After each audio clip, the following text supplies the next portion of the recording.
Ladies and gentlemen, I have a sneak peek at the newest logo of the San Antonio Spurs. Isn't it fitting? What an utter disaster. The performance was an insult to Galveston. I check in on Pop in his suite. I'm worried he's gonna have another stroke over this shit. The absolute butchery of fundamental basketball at every turn in favor of faux analytics. Falling to the sword of roughly the entire Villanova championship team. Time to count. 1 choke happens all the time. 2 chokes in a row is concerning as hell. 3 in a row is when every fucking alarm in the world should go off. But 4 chokes in a series? People should be getting sent to the electric chair. Double-digit leads in every single affair.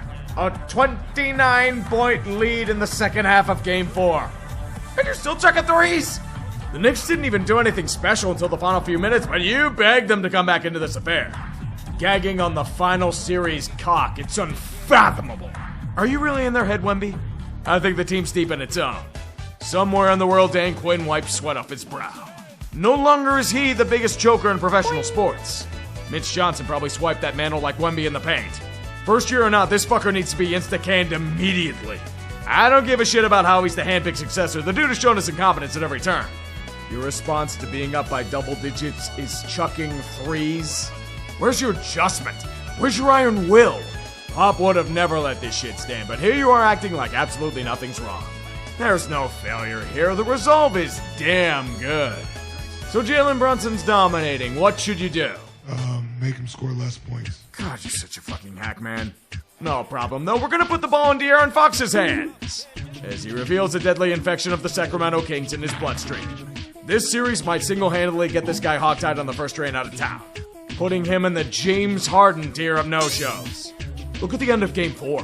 What the fuck is this shit? Just run the ball out. Why the hell are you going for a layup when it'd still be a 1-score game? Why the fuck aren't you covering OG screaming down the key? The light shone brightest and he pissed down his leg. Jalen Brunson, however, rose to the occasion. That's all it took. The only thing more embarrassing is that contract extension kicking in. Hope you like walking in Memphis, buddy.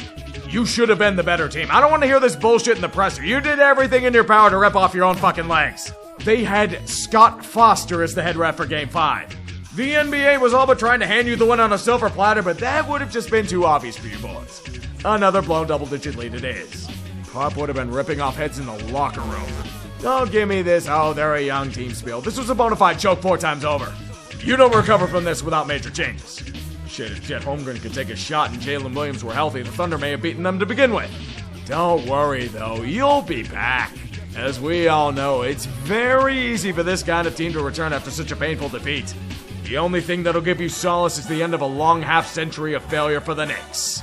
The former lolcow gaining its wings and securing immortality.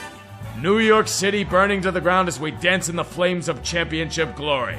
Thousands of statues commissioned of Jalen Brunson and the finest orange and blue medals imaginable. For there is one undeniable fact. The Knicks are champions again. And James Dolan too. Managed to stay the hell out of the way? Impressive. San Antonio, you have no idea what Pandora's box you've unleashed on the basketball world. Appreciate y'all. See y'all. Never. Guangdong Tigers. Ni hao! Ni hao!